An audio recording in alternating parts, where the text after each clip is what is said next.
आज हम लोग यूजीसी नेट पेपर 1 यूनिट 1 शिक्षण अभिवृत्ति या शिक्षण अभिक्षमता के बारे में पढ़ेंगे। साथ ही साथ हम लोग इसका ऑब्जेक्टिव क्वेश्चन देखेंगे।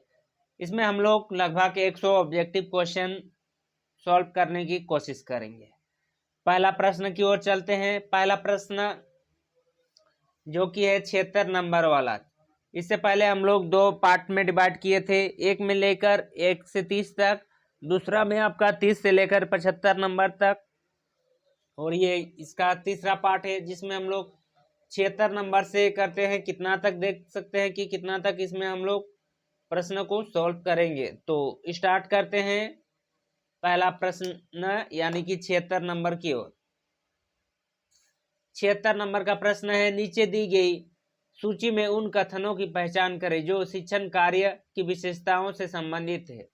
दिए गए कूटों में से सही उत्तर चुनें। एक में है शिक्षण स्व विकास को सुगम बनाने वाली एक वैयक्तिक गतिविधि है। 2 में सभी शिक्षणों का धैर्य अधिगम होता है। 3 में है व्यक्तियों के शिक्षण का निहितार्थ दूसरों का मत परिवर्तित करना है। 4 में शिक्षण अपनी प्रकृति में दिक् होने की बजाय त्रिक है।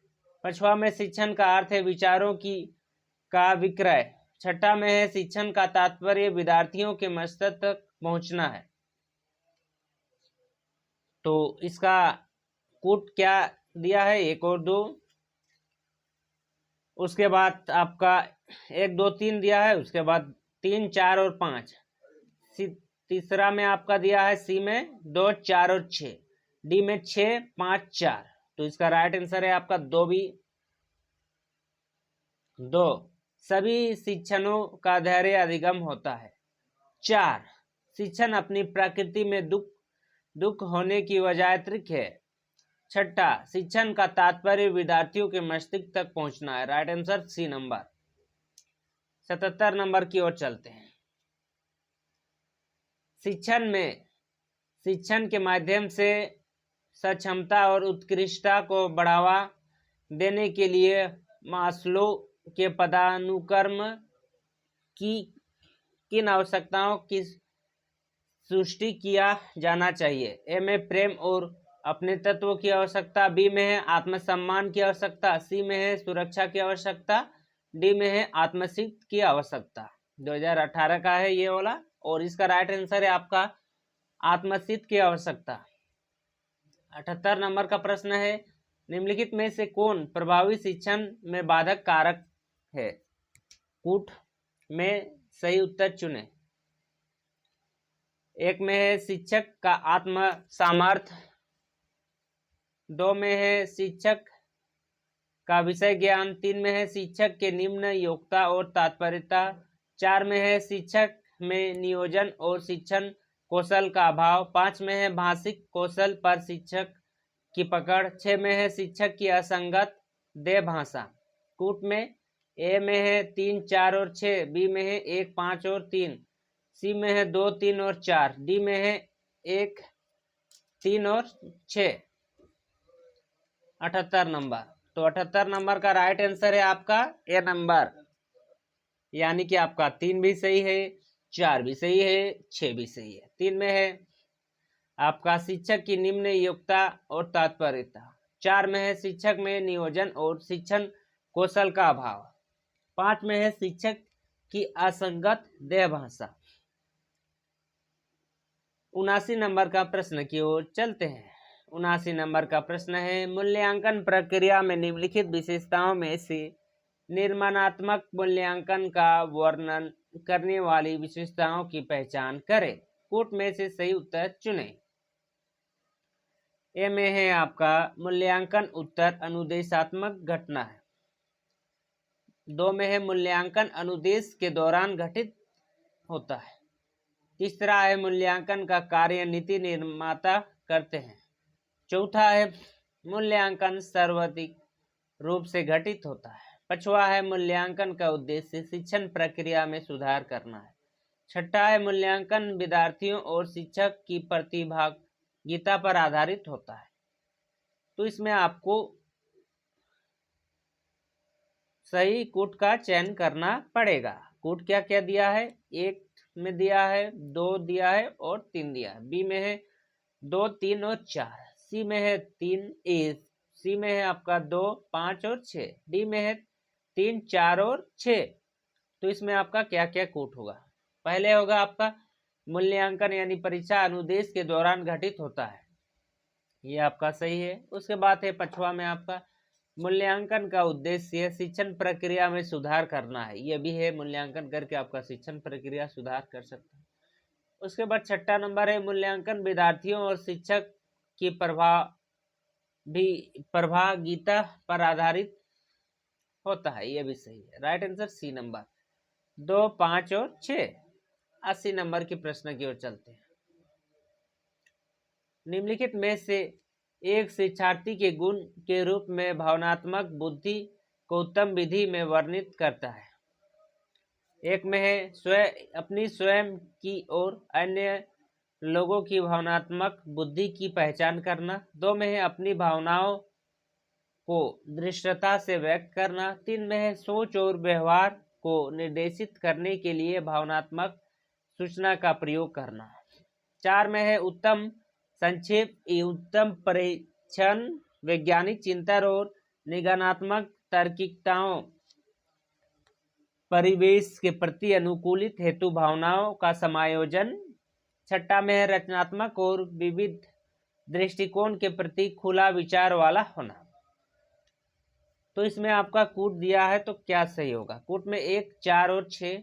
बी में है 3, 5 और 6। सी में है 1, 3 और 5। डी में 2, 4 और 5। तो इसमें आपका कूट राइट आंसर होगा सी नंबर। आपका ये एक भी सही है, जिसमें आप अपनी स्वयं की और अन्य लोगों की भावनात्मक बुद्धि की पहचान करना उत्तम बुद्धि में वर्णित करता है।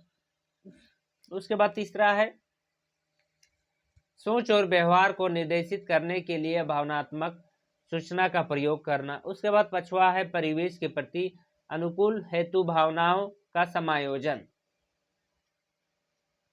81 नंबर का प्रश्न है निम्नलिखित में से किस अतुकालिक एसिक्रोनस सहायक शिक्षण सामग्री के रूप में प्रयुक्त किया जा सकता है।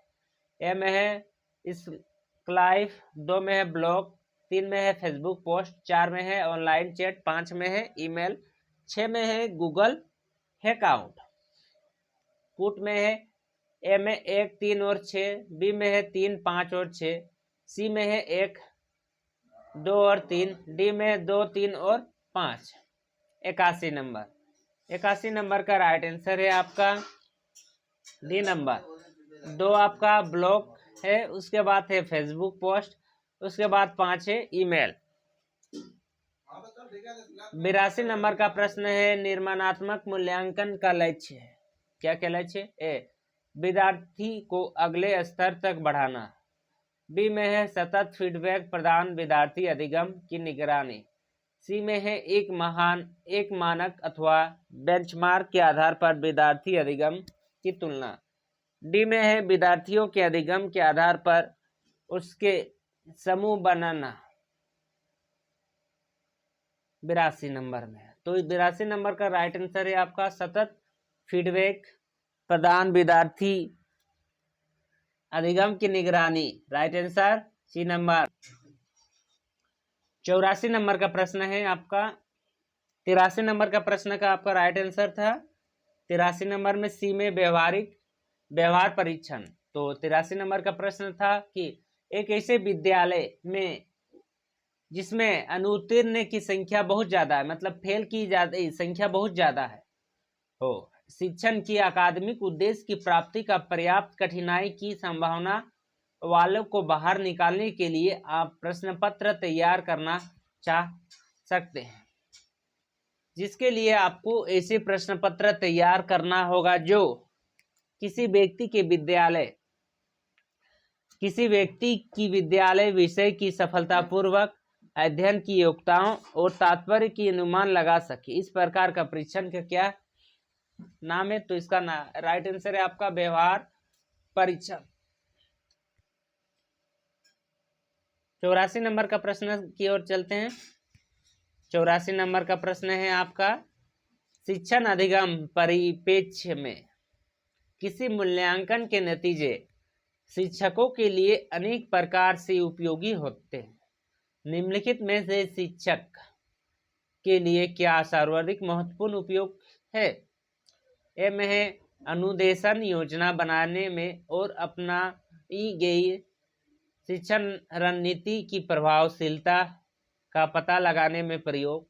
बी में विद्यार्थियों के अध्ययन रुचियों के बारे में जानकारी प्राप्त करना। सी में है विद्यार्थियों के अन्य संस्थानों में प्लेसमेंट के बारे में निर्णय लेने के लिए मूल्यांकन नतीजे का उपयोग। डी में है विद्यार्थियों पर कुछ प्रभावों की पहचान करने में मूल्यांकन नतीजे का उपयोग।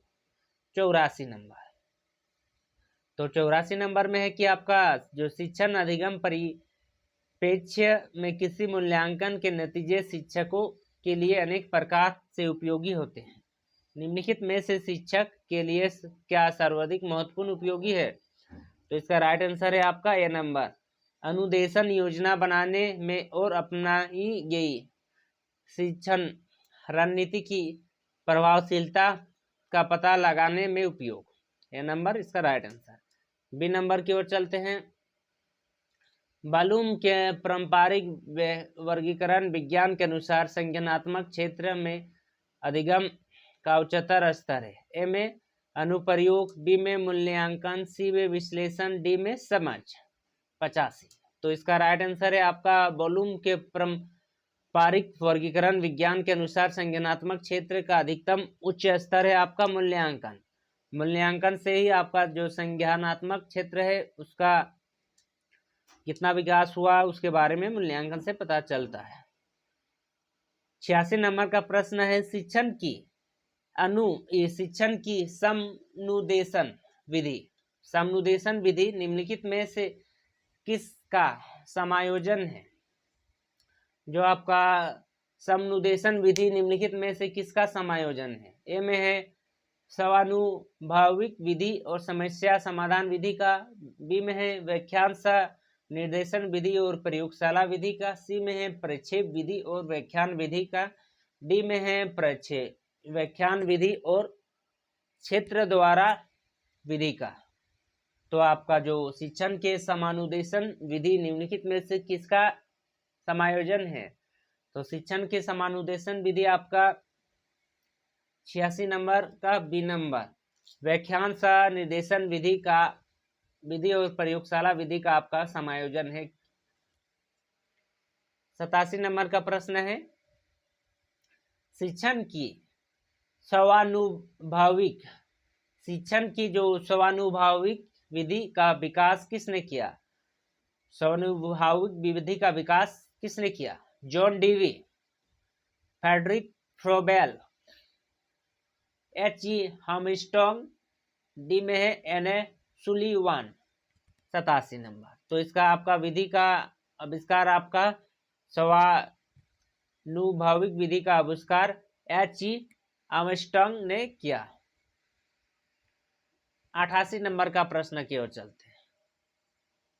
कक्षा में सहायक शिक्षण सामग्री प्रयोग करने की कुछ उत्तम परंपराएं हैं। नीचे कतिपय शिक्षण सहायक सामग्री दी गई है। कृपया कक्षा के विद्यार्थियों की संख्या के अनुसार शिक्षण सहायक सामग्री में उनका मिलान करें। सूची 1 और सूची 2 है। ए में है 2-3 विद्यार्थियों की छोटी कक्षा। सूची 2 में है फिलिप्स चार्ट या व्हाइट बोर्ड। बी में है 10-15 विद्यार्थियों के मध्यम आकार की कक्षा। उसके बाद सी में है 20 से 25 विद्यार्थियों की बड़ी कक्षा। डी में है 30 से ज़्यादा विद्यार्थियों की बहुत बड़ी कक्षा। सूची 2 में है फिलिप्स चार्ट या व्हाइट बोर्ड। 2 में है पावर पॉइंट स्लाइड्स। 3 में है डिस्प्ले स्क्रीन पर अंडाकार प्रस्तुति। 4 में है कागज पर लिखना। तो इसको आपको मिलान करके बताना होगा। मिलान करते हैं। आपका 2 से 3 विद्यार्थियों की छोटी कक्षा। तो 2 से 3 विद्यार्थियों की छोटी कक्षा में आप क्या करेंगे? पहले तो कागज से लिखेंगे ना, उसका ही कॉपी से लिखेंगे। 10 से 15 विद्यार्थियों के मध्य आकार की कक्षा, 10 से 15 विद्यार्थी रहेंगे, उसमें क्या करेंगे आप, जो फिलिप्स चार्ट या व्हाइट बोर्ड रहता है जो रोल वाला, उसमें लिखेंगे। 20 से 25 विद्यार्थी की बड़ी कक्षा रहेगा, 20 से 25, तो उसमें क्या में लिखेंगे आपका पावर पॉइंट स्लाइड्स में, जो कंप्यूटर में पीपीटी बनाते हैं पावर पॉइंट स्लाइड्स में। डी में है 30 से अधिक विद्यार्थी की बहुत बड़ी कक्षा, बहुत बड़ी कक्षा होगा तो डिस्प्ले स्क्रीन पर, जो डिस्प्ले होगा बड़ा TV smart board, display screen पर अंडाकार प्रस्तुति से लिखेंगे। राइट आंसर आपका डी नंबर। 89 नंबर की ओर चलते हैं। 89 नंबर का प्रश्न है आपका, कुछ शिक्षक सहायक सामग्री, जो कुछ शिक्षण के लिए सहायक सामग्री कृतिपय कौशल जैसे पठन, श्रवण और उच्चारण इत्यादि पर आधारित होते हैं। ऐसे शिक्षण सहायक सामग्री को क्या कहते हैं? जो आपका कुछ शिक्षण सहायक सामग्री है जो कृतिपय कौशल जैसे पठन, श्रवण, पढ़ाने का, सुनने का और उच्चारण इत्यादि पर आधारित है, तो इसको क्या कहते हैं? कौशल आधारित शिक्षक सहायक सामग्री ए में ऑप्शन है, जिसमें आपका कौशल विकास होगा। कौशल जैसे यहाँ कौशल हो रहा है तो इसमें कौशल ही राइट आंसर होगा। श्रव्य भाषिक शिक्षक सहायक सामग्री नहीं होगा। सामान्य ज्ञान शिक्षण सहायक सामग्री भी नहीं होगा। डी में है वैज्ञानिक शिक्षण सहायक सामग्री भी नहीं होगा। यह नंबर इसका राइट आंसर। 90 नंबर का प्रश्न की ओर चलते हैं। 90 नंबर का प्रश्न है आपका, निम्नलिखित में से कौन सा कथन समुच्चय शिक्षण की प्रकृति और उद्देश्य का उत्तम ढंग से विवरण प्रस्तुत करता है? नीचे दिए गए पुट में से अपना उत्तर को चुनिए। ए में है शिक्षण और अधिगम अविच्छिन्न रूप से संबंधित है। 2 में है शिक्षण और परीक्षण के बीच कोई अंतर नहीं है। 3 में है समझ शिक्षण का सरोकार विद्यार्थियों के कुछ प्रकार के रूपांतरण को अनुसूचित करने से होता है। 4 में है समस्त अच्छे शिक्षण प्रकृति में औपचारिक होता है। 5 में है शिक्षक एक वरिष्ठ व्यक्ति होता है। 6 में है शिक्षण एक सामाजिक कृत्य है जबकि अधिगम एक व्यक्तिगत कृत्य है। 90 नंबर, और 90 नंबर का राइट आंसर है आपका ए नंबर भी सही होगा। शिक्षण और अधिगम अविच्छिन्न रूप से संबंधित है, दोनों संबंधित है। उसके बाद है आपका समस्त शिक्षण का सरोकार विद्यार्थियों के कुछ प्रकार के रूपांतरित को सुनिश्चित करने से होता है, ये भी सही है। उसके बाद 6 नंबर में शिक्षण एक सामाजिक कृत्य है जबकि अधिगम एक व्यक्तिगत कृत्य है, ये भी सही होगा। Right answer C number 90 number का।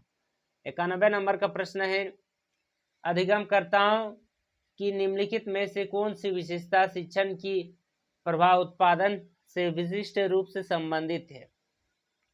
जो आपका अधिगम करता यानी लर्नर, विद्यार्थी भी बोल सकते हैं, अधिगम करता पढ़ने वाला, कि निम्नलिखित में से कौन सी विशेषता शिक्षण की प्रभाव उत्पादन से विशिष्ट रूप से संबंधित है? ए में है अधिगमकर्ताओं का पूर्व अनुभव, तो बी में है अधिगमकर्ताओं के प्रभावकों, जो अधिगमकर्ताओं के प्रभावकों के शिक्षण स्तर, सी में है अधिगमकर्ताओं की सूची, अधिगमकर्ताओं की साथी समूह, डी में है परिवार का आकार जिसमें अधिगमकर्ताओं का अंक है 91।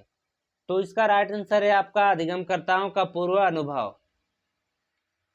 92 नंबर का प्रश्न है, सूची 1 और सूची 2 में आपको मिलान करना होगा। एक तरफ सूची 1 में है शिक्षण विधि और सूची 2 में है सफलता प्रभाव उत्पादकता की मूल आवश्यकताएं। ए में है व्याख्यान देना, बी में है समूह में चर्चा, सी में है विचार वेश प्रक्रिया, डी में है आपका अभिक्रमित अनुदेश। उसके बाद 1 में है प्रतिपुष्टि सहित लघु पदों में प्रस्तुति, 2 में है बड़ी संख्या में विचारों की प्रस्तुति करना, 3 में है स्पष्ट भाषा में विषय वस्तु का संप्रेषण। 4 में है शिक्षण उपकरणों का प्रयोग पद्धति। 5 में है प्रतिभागियों में प्रकरण आधारित भागीदारी। तो इसमें आपको मिलान करना पड़ेगा। इसमें हम लोग मिलान करके देखते हैं। मिलान करके तो व्याख्यान विधि में व्याख्या देते हैं ना हम लोग, लेक्चर। स्पष्ट भाषा में विषय वस्तु का संप्रेषण, मतलब स्पष्ट एकदम क्लियर भाषा में आपका जो विषय वस्तु होगा उसमें संप्रेषण, उसके बारे में हम लोग बताएंगे। समूह में चर्चा। समूह में चर्चा में क्या होगा? समूह में चर्चा होगा आपका प्रतिभागियों में प्रकरण आधारित भागीदारी, कि सब अपना अपना भागीदारी निभाएंगे, सब अपना अपना चर्चा करेंगे। विचारोवेश प्रक्रिया। विचारोवेश प्रक्रिया होगा बड़ी संख्या में विचारों को प्रस्तुत करना, जो बड़ी संख्या में विचारों को हमें प्रस्तुत करना होगा। डी में है अभिक्रमित अनुदेश। अभिक्रमित अनुदेश, तो अभिक्रमित अनुदेश में है आपका स्पष्ट भाषा में विषय वस्तु का संप्रेषण। राइट आंसर है आपका सी नंबर।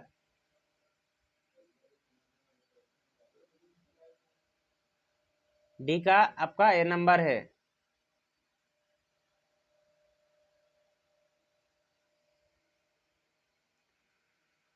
93 प्रश्न की ओर चलते हैं।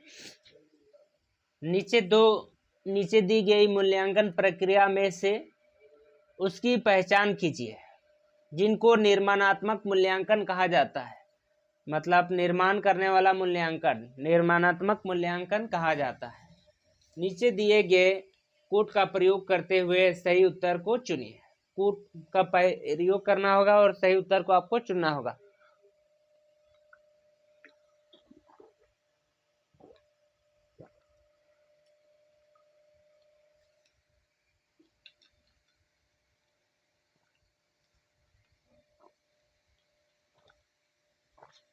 एक में है शिक्षक पाठ्यक्रम का कार्य पूरा करने के बाद विद्यार्थियों को ग्रेड देता है। तो शिक्षक पाठ्यक्रम मतलब पढ़ाई खत्म करने के बाद ग्रेड देता है? नहीं देता है, उत्तर मूल्यांकन में ग्रेड देता है। दूसरा में है शिक्षक कक्षा में विद्यार्थियों के साथ अंतरक्रिया के दौरान सुधारात्मक प्रतिपुष्टि प्रदान करता है। मतलब पढ़ाई के समय सुधारात्मक प्रतिपुष्टि प्रदान करता है। हाँ, ये सही है आपका। तीसरा में है शिक्षक इकाई परीक्षण में विद्यार्थियों को अंक देता है। शिक्षक इकाई परीक्षण में विद्यार्थियों को अंक देता है? नहीं देता है, उसका गलती देखता है। चौथा में है शिक्षक कक्षा में विद्यार्थियों के संदेह को स्पष्ट करता है। हाँ, स्पष्ट करेगा, उसका डाउट रहेगा सब क्लियर करेगा। 5वां नंबर में है विद्यार्थियों के समग्र निष्पादन के बारे में प्रत्येक 3 माह में अंतराल में अभिभावकों को रिपोर्ट दिया जाता है? नहीं दिया जाता है, 3 माह में नहीं दिया जाता है, सेमेस्टर एग्जाम होता है, 6 महीना में दिया जाता है। 6ठा नंबर में है शिक्षक प्रश्न उत्तर सत्र में माध्यम से अधिगमकर्ताओं की अभिप्रेरणा में वृद्धि करता है। ये भी आपका राइट आंसर है। राइट आंसर है डी नंबर 2, 4 और 6। आपका 94 प्रश्न की ओर। अधिगम ए, अभिकथन ए और तर्क आर। अभिकथन है आपका समस्त शिक्षण का उद्देश्य अधिगम को सुनिश्चित करना होता है। जो समस्त शिक्षण का उद्देश्य अधिगम को सुनिश्चित करना होना चाहिए बोल रहा है। तो इसमें अधिगम को सुनिश्चित करना चाहिए, शिक्षण का उद्देश्य अधिगम को सुनिश्चित करना चाहिए। ये तो आपका नहीं होगा, अधिगम को सुनिश्चित होना चाहिए। हाँ, यह हो सकता है। तर्क है समस्त अधिगम शिक्षण के परिणाम होता है। समस्त अधिगम शिक्षण का ही परिणाम होता है। अधिगम शिक्षण का ही परिणाम होता है। शिक्षण का परिणाम अधिगम होता है। यह गलत है, यह नंबर सही है, यानी कि ए सही और आर गलत। सी नंबर राइट आंसर। 95 प्रश्न की ओर चलते हैं। अध्यापक के समायोजन में निम्नलिखित में से मुख्य भूमिका निर्भर करता है। विद्यार्थी, समुदाय, स्वयं शिक्षक और प्रधानाध्याचार्य, जो अध्यापक के समायोजन में निम्नलिखित में से मुख्य भूमिका कौन निभाता है? अध्यापक का समायोजन में यदि अध्यापक रहेगा, उसमें समायोजन के लिए स्वयं विद्यार्थी, स्वयं शिक्षक नहीं रहेंगे तो उसका मुख्य भूमिका नहीं निभा सकते। स्वयं शिक्षक निभाते हैं मुख्य भूमिका, शिक्षक मेन आदमी होते हैं। 96 प्रश्न की ओर चलते हैं। निम्नलिखित में से कौन सा सीखने का परिणाम नहीं है? निगुणता, अभिवृद्धि, परिपक्वता, ज्ञान।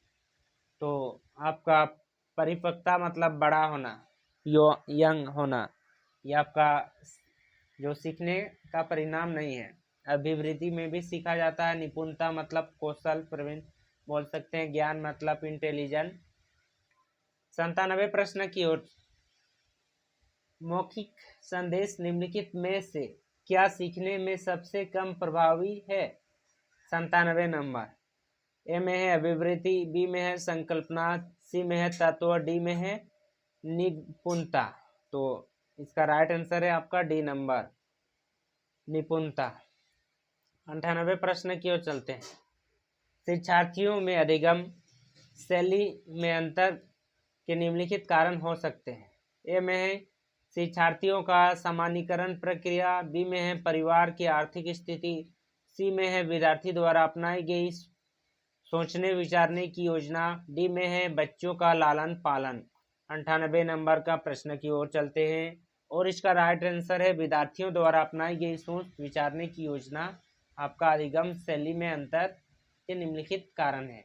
वह अपना जैसा सोचेगा वैसा ही, जैसा सोच उसी तरीके से आपका मन में अधिगम हो सकता है। 99 प्रश्न की ओर चलते हैं। किसी समूह में सामाजिक व्यवहार के पर्यटन को मापने की तकनीक कहलाता है। ए में है समाजमिति, बी में है अंतरक्रिया विश्लेषण, सी में है सामाजिक अंतर मापन, डी में है सोशियोग्राम। तो इसका राइट आंसर है आपका ए नंबर, जो कि आपका समाजमिति किसी समूह में सामाजिक व्यवहार के पैटर्न को मापने की तकनीक कहलाता है। समूह यानी समाजमिति कहलाता है। 100 नंबर का प्रश्न है आपका। शिक्षा का ज्ञान जिसका उद्देश्य शिक्षण पर प्रभाव पड़ता है का संबंध है। ए नंबर में है भावनात्मक परिक्षेत्र से, बी में है संज्ञानात्मक परिक्षेत्र से, सी में है क्रियात्मक परिक्षेत्र से, डी में है मनोगात्मक परिक्षेत्र से। 100 नंबर। और इसका राइट आंसर है आपका संज्ञानात्मक परिक्षेत्र से। 101 प्रश्न की ओर चलते हैं। शिक्षण प्रभावकारिता को प्रभावित करने वाला सर्वाधिक बल कारक है। तो कौन बल से आपका शिक्षण प्रभावकारिता को प्रभावित करने वाला सर्वाधिक प्रबल कारक है? इसमें होगा आपका उम्र में आपका शिक्षण प्रभावित होगा। जैसे टीनेजर में पढ़ने का मन नहीं देता है, तो उस प्रकार का है उम्र है, लिंग है, व्यवसायिक दक्षता, शिक्षण सहायक सामग्री में उपयोग। तो इसका राइट आंसर है उम्र।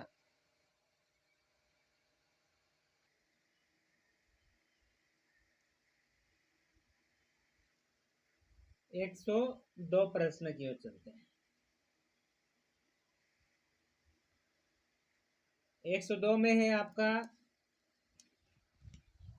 स्मार्ट कक्षा, यानी स्मार्ट आजकल का जो टीवी वाला स्मार्ट कक्षा सुविधा का उपयोग निर्भर करता है कंप्यूटर साक्षरता पर,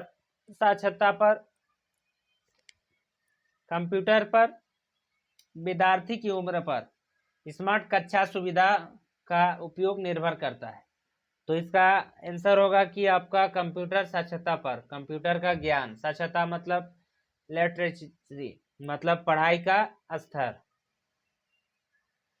103 नंबर का प्रश्न की ओर चलते हैं। शिक्षक के व्यावसायिक विकास एवं अधिगम हेतु उपलब्ध संसाधनों के प्रकार में सम्मिलित है। ए में व्यावसायिक साहित्य, बी में सहकर्मी, 3 में है व्यावसायिक समितियां, 4 में है व्यावसायिक विकासात्मक क्रियाकलाप।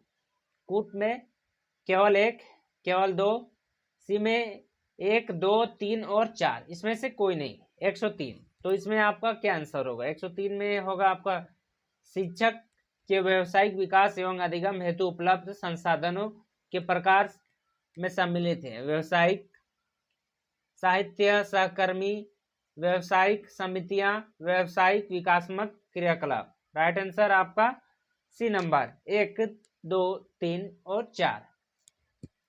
104 नंबर का प्रश्न है, निम्नलिखित में से अध्येता मतलब स्टूडेंट विद्यार्थी की कौन सी विशेषता उसके अधिगम की दक्षता को प्रभावित नहीं करती? जो पढ़ाई को कौन सा आपको प्रभावित नहीं कर सकती है? ए में मानसिक परिपक्वता मतलब मन से जवान, रुचि, अभिवृत्ति और लिंग। तो इसका राइट आंसर है आपका प्रभावित नहीं करती, लिंग प्रभावित नहीं करती, स्त्रीलिंग हो या पुल्लिंग हो वो प्रभावित नहीं करती, लेकिन जो मानसिक तनाव होगा वो भी प्रभावित करेगा, रुचि नहीं रहेगा तो भी प्रभावित करेगा और अभिवृत्ति भी प्रभावित करेगा।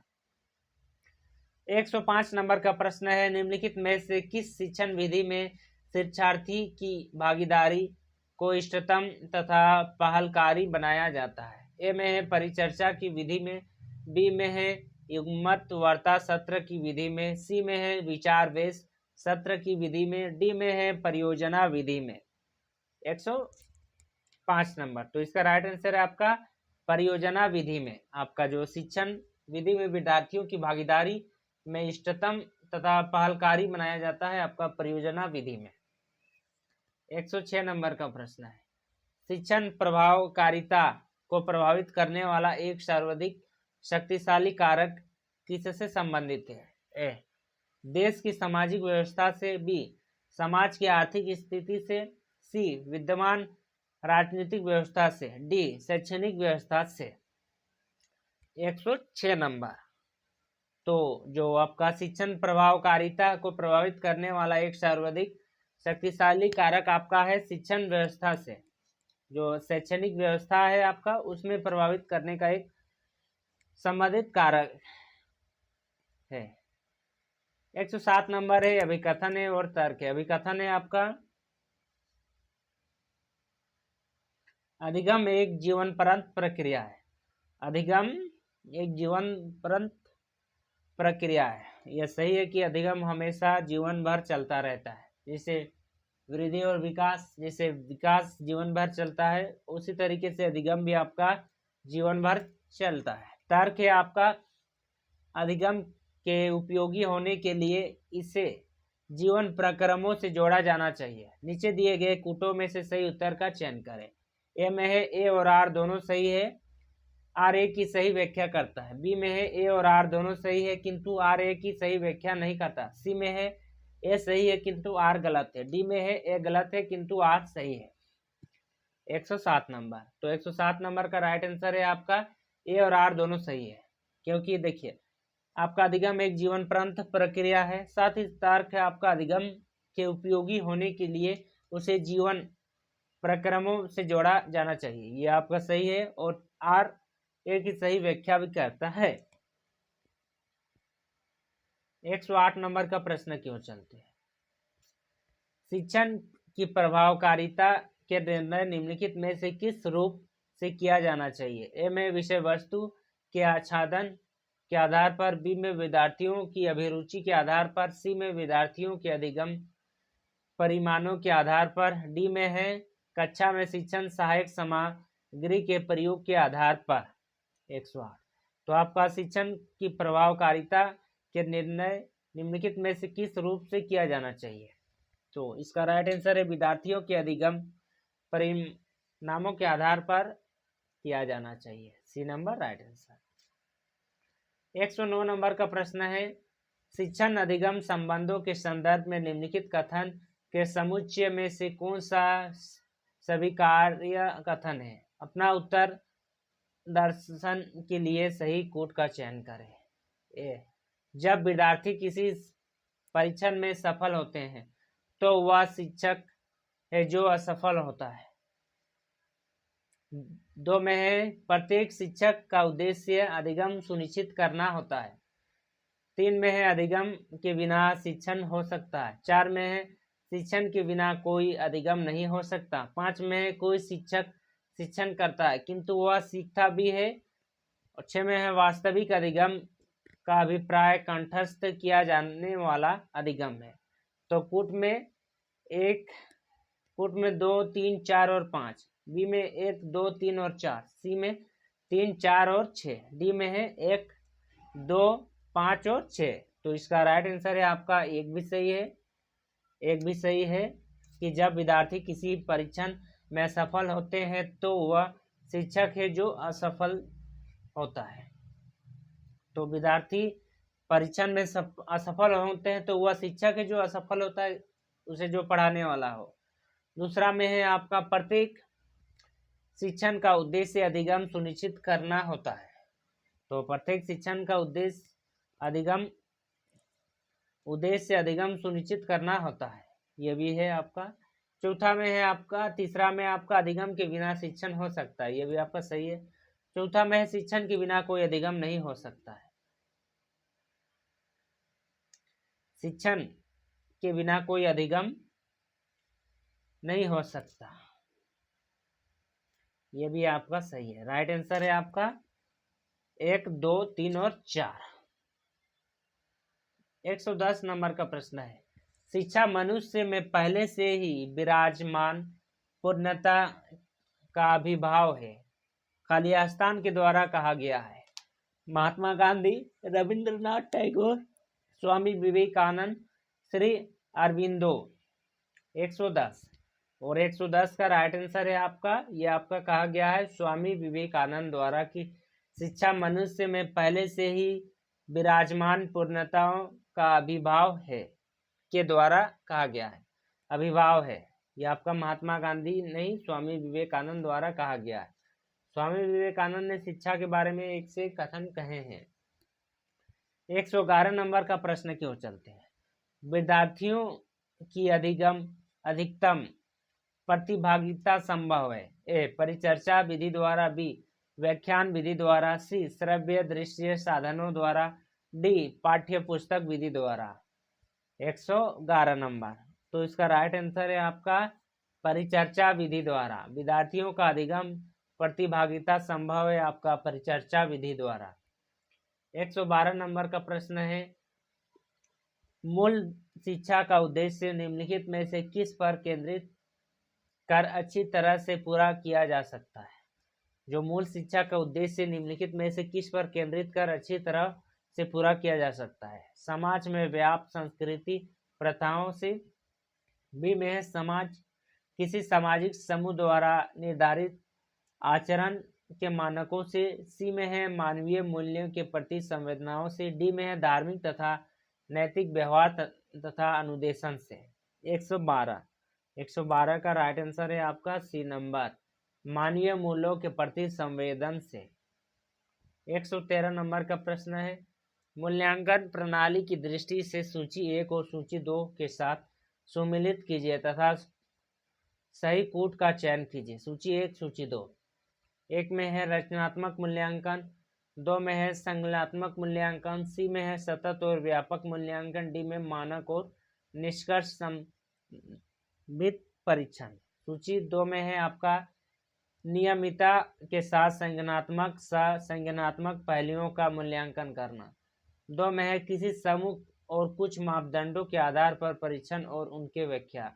3 में है अंतिम अधिगम परिणामों का श्रेणीकरण। 4 में है प्रश्नोत्तरी और चर्चा। 113 नंबर, तो इसको आपको मिलान करना होगा। संज्ञानात्मक मूल्यांकन होगा आपका प्रश्नोत्तरी और चर्चाएं से। उसके बाद है आपका 2 में है संकलनात्मक मूल्यांकन। संकलनात्मक मूल्यांकन आपका होगा अंतिम अधिगम परिणामों से। उसके बाद है सतत और व्यापक मूल्यांकन, पूरा सतत और व्यापक मूल्यांकन यानी पूर्णता। नियमितता के साथ संज्ञानात्मक पहलुओं का मूल्यांकन करना। डी में है मानक और निष्कर्ष संदर्भ परीक्षण। तो इसका राइट आंसर होगा किसी समूह और कुछ मापदंडों के आधार पर परीक्षण और उसकी व्याख्या। 114 नंबर का प्रश्न है, अधिगम अभिकथन ए, निर्माणात्मक मूल्यांकन अधिगम की गति को त्वरित बनाता है तर्क आर में है। संकलनात्मक मूल्यांकन की तुलना में निर्माणात्मक मूल्यांकन अधिक विश्वसनीय है। नीचे दिए गए कूटों का सही उत्तर का चयन करें। तो सही उत्तर क्या होगा? ए और आर दोनों सही। आपका संकलनात्मक मूल्यांकन की तुलना में निर्माणात्मक मूल्यांकन अधिक विश्वसनीय है, यह आपका सही है। तो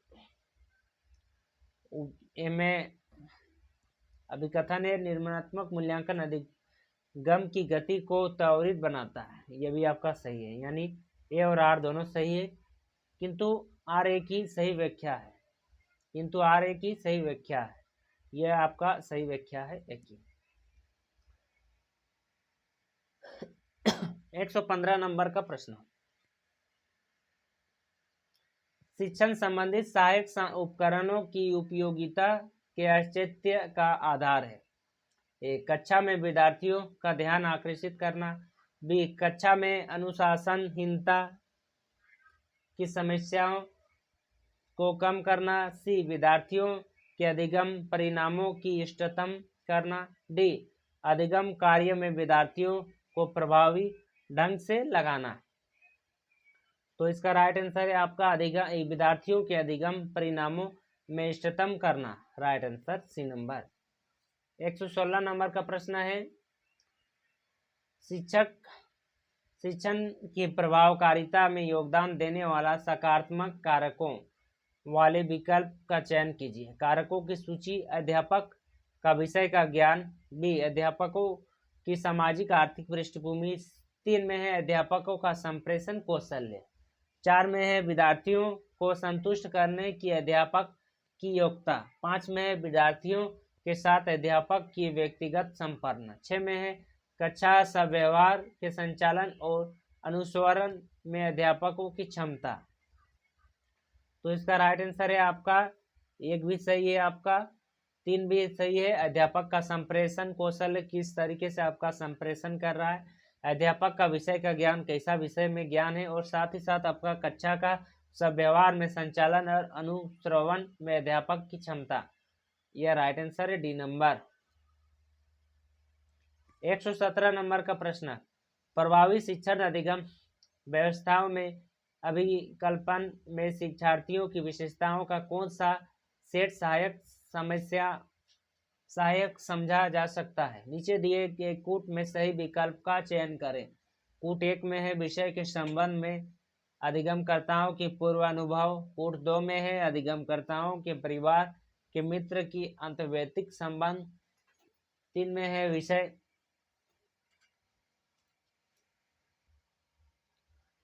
चौथा में है विद्यार्थी की भाषा पृष्ठभूमि। 5वां में है निर्धारित ड्रेस कोड अपनाने की विद्यार्थी की रुचि। 6ठा में है विद्यार्थियों की अभिप्रेरणात्मक अभिमुखी। तो आपका जो प्रभावी शिक्षण अधिगम व्यवस्था में अभिकल्पन में शिक्षार्थियों की विशेषताओं में कौन सा सेट सहायक समझा जा सकता है। तो इसमें कौन सा आपका सहायक समझा जा सकता है। तो 117 इसमें आपका सहायक समझा जा सकता है आपका ए नंबर, विषय के संबंध में अधिगमकर्ताओं का पूर्वानुभव। उसके बाद है आपका सी नंबर, 3 नंबर, विषय के संदर्भ में अधिगमकर्ताओं की योग्यता। उसके बाद 4 नंबर, विद्यार्थियों की भाषा पृष्ठभूमि। उसके बाद 6 नंबर, विद्यार्थियों की अभिप्रेरणात्मक अभिमुखी। राइट आंसर है आपका बी नंबर। 118 नंबर का प्रश्न की ओर चलते हैं। 118 नंबर का प्रश्न है आपका, एक महाविद्यालय स्तर में सहायक प्रोफेसर ने विश्लेषण और संश्लेषण कौशल पर केंद्रित विद्यार्थियों के संज्ञानात्मक आयाम का विकास करने के उद्देश्य में अपने व्याख्यान की एक योजना बनाई है। नीचे 2 सूची दी गई है। सूची 1 में संज्ञानात्मक अंत विनिमय के स्तर से संबंधित है और सूची 2 में उसे बढ़ावा देने के लिए मूलभूत अपेक्षाओं से संबंधित है। दोनों सूचियों को सम्मिलित कीजिए और कूट में सही विकल्प का चयन करें। तो इसमें आपको सूची है आपका संज्ञानात्मक अंत विनिमय का स्तर, 2 में है संज्ञानात्मक अंत विनिमय को बढ़ावा देने के लिए मूलभूत आवश्यकता है। स्मृति स्तर, बी में है अवबोध स्तर, सी में है विमर्शी स्तर। एक में है किसी बिंदु के उदाहरण और गैर उदाहरणों को पृथक करने की अवसर देना। दो में है प्रस्तुतिकरण के दौरान दिए गए महत्वपूर्ण बिंदुओं को दर्ज करना। तीन में है सूची के विभिन्न बातों पर चर्चा करने के लिए विद्यार्थियों से कहना। चार में है विवेचन बिंदुओं का आलोचनात्मक विश्लेषण करना और उन पर चर्चा करना। तो इसका आपको मिलान करना होगा। मिलान करके देखते हैं। आपका स्मृति स्तर किस में बढ़ेगा? स्मृति स्तर है आपका प्रस्तुतिकरण के दौरान दिए गए महत्वपूर्ण बिंदुओं को दर्ज करना, स्मृति स्तर है। अवबोध स्तर है आपका किसी बिंदु के उदाहरण और गैर उदाहरणों को पृथक करने का अवसर देना, अवबोध स्तर। सी में है विमर्शी स्तर है आपका किसी विवेचीय बिंदुओं का आलोचनात्मक विश्लेषण करना और उन पर चर्चा करना। राइट आंसर आपका सी नंबर। 119 नंबर का प्रश्न की ओर चलते हैं। सतत एवं व्यापक मूल्यांकन की विशेषताएं क्या क्या है? एक में है यह अनेक परीक्षाओं के कारण विद्यार्थियों के कार्यभार में वृद्धि करता है। दो में यह प्राप्तांक को ग्रेड से प्रतिस्थापित करता है। तीन में यह विद्यार्थियों के प्रत्येक पहलुओं का मूल्यांकन करता है। चार में यह विद्यार्थियों के डर को कम करने में सहायक करता है। कोट में है 1, 2, 3 और 4। बी में है 2 और 3। सी में है 1, 2 और 3। डी में है 2, 3 और 4। तो इसका राइट आंसर हमको मिलान कर कोट चयन करना होगा। तो यह प्राप्तांक को ग्रेड में प्रतिस्थापित करता है। जो आपका सतत एवं व्यापक मूल्यांकन की विशेषता होता है कि आपका जो प्राप्तांक है, परसेंटेज है, उसको ग्रेड में प्रतिस्थापित करता है कि A grade, B grade, C grade, D grade. दूसरा में है आपका यह विद्यार्थियों के प्रत्येक पहलुओं का मूल्यांकन करता है। इसमें आपका विद्यार्थी के हर पहलू का मूल्यांकन करता है। उसके बाद है आपका यह परीक्षा के डर को कम करने में सहायता करता है। यह आपका परीक्षा का डर को कम करने में सहायता प्राप्त करता है, पता चलता है जिससे कि परीक्षा में किस प्रकार से क्वेश्चन आएंगे। 120 नंबर का प्रश्न क्यों चलते हैं।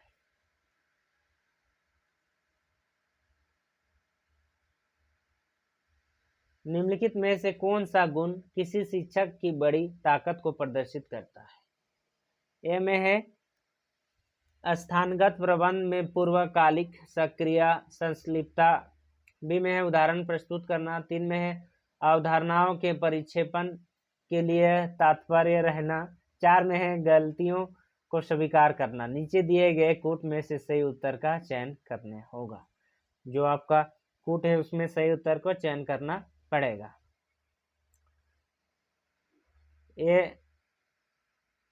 1, 2 और 4। बी में है 2, 3 और 4। सी में है आपका 1, 3 और 4। डी में है 1, 2, 3 और 4। तो इसमें हम लोग देखते हैं कि क्या क्या सही है। सही आपका उदाहरण प्रस्तुत करना। शिक्षण की बड़ी ताकत को प्रदर्शित करने के लिए, किसी शिक्षक की बड़ी ताकत को प्रदर्शित करने के लिए आपका उदाहरण प्रस्तुत करता है। उसके बाद अवधारणाओं के परीक्षण के लिए तात्पर्य रहता है। उसके बाद है गलतियों को स्वीकार करना। Right answer B number. 121 number का प्रश्न की ओर चलते हैं। 121 में है आपका निम्नलिखित में से कौन सा कथन बहुविकल्प प्रकार के प्रश्न के संदर्भ में सही है?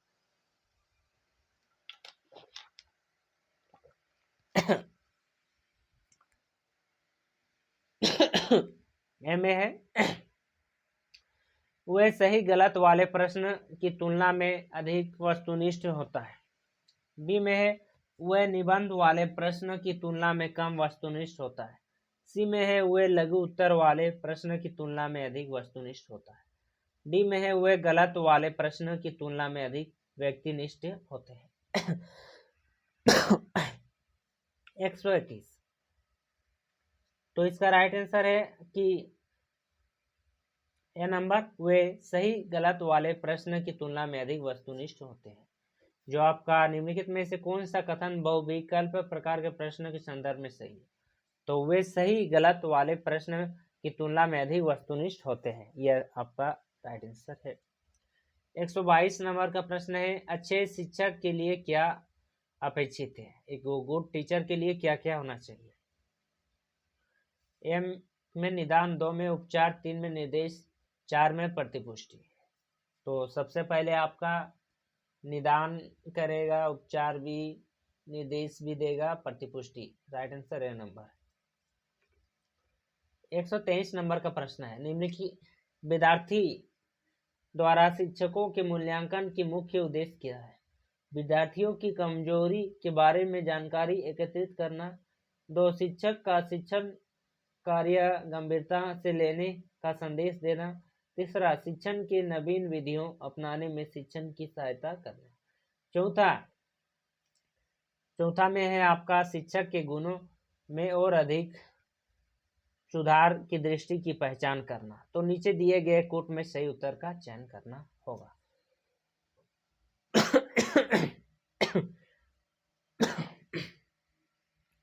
तो इसमें हम लोग सही उत्तर का चयन करते हैं। सही उत्तर है आपका शिक्षक। तो विद्यार्थियों द्वारा शिक्षक के मूल्यांकन की मुख्य उद्देश्य क्या क्या है? मूल्यांकन का मुख्य उद्देश्य है आपका शिक्षक को शिक्षण कार्य गंभीरता से लेने का संदेश देना, मूल्यांकन का एक मुख्य उद्देश्य है। दूसरा मुख्य उद्देश्य है शिक्षण में नवीन विधियों अपनाने में शिक्षकों की सहायता करना, ये भी मुख्य उद्देश्य है। उसके बाद है चौथा मुख्य उद्देश्य शिक्षकों के गुणों में और अधिक सुधार के क्षेत्र में पहचान करना। राइट आंसर बी नंबर, केवल 2, 3 और 4। 124 नंबर का प्रश्न है, निम्नलिखित में से ज्ञान संबंधित योग्यताओं का उच्चतम स्तर क्या है? ए में जानना, बी में समझना, सी में विश्लेषण करना, डी में मूल्यांकन करना। तो आपका ज्ञान संबंधित योग्यताओं का उच्चतम स्तर क्या है? आपका मूल्यांकन करना। मूल्यांकन करना से ही पता चलता है कि आपका ज्ञान का स्तर कैसा है। 125 नंबर का है, निम्नलिखित में से कौन सा तत्व शिक्षण को प्रभावित नहीं करता है? आपका कौन सा तत्व शिक्षण को प्रभावित नहीं करता है? ए में है शिक्षक का ज्ञान, शिक्षक की ऐसी गतिविधियां जो सीखने को प्रोत्साहन करता है, शिक्षक और शिक्षार्थियों की सामाजिक आर्थिक पृष्ठभूमि, अनुभव द्वारा सीखना। तो इसका राइट आंसर है सी नंबर, आपका शिक्षक और विद्यार्थियों का सामाजिक आर्थिक पृष्ठभूमि आपको प्रभावित नहीं करता है। आपका शिक्षक का ज्ञान भी प्रभावित करेगा, कम जानेगा होने से शिक्षक नहीं ना बता सकता है, लेकिन जो आर्थिक स्थिति है, गरीब हो या अमीर हो, वह आपको डिपेंड नहीं करता है, प्रभावित नहीं करता है।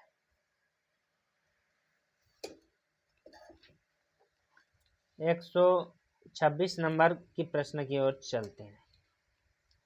126 नंबर का प्रश्न है आपका, शिक्षण सहायक सामग्री के बारे में निम्नलिखित में से कौन सा कथन सही है? ए में है वह संकल्पनाएं धारणाओं को लंबे समय तक बनाए रखने में मदद करती है। बी में वे विद्यार्थियों को अच्छे तरह से सीखने में मदद करती है। सी में है 3 में है वह शिक्षक और अधिगम प्रक्रिया को रोचक बनाती है। 4 में है वे रटकर सीखने की प्रक्रिया को बढ़ावा देती है। तो आपका 26 का प्रश्न है, शिक्षक सहायक सामग्री के बारे में निम्नलिखित में से कौन सा सही कथन है? रटने को आपका नहीं देगा, तो रटने को नहीं देता है बढ़ावा, तो रटना किस में नहीं है? रटना आपका बी नंबर में नहीं है, तो राइट आंसर बी नंबर है।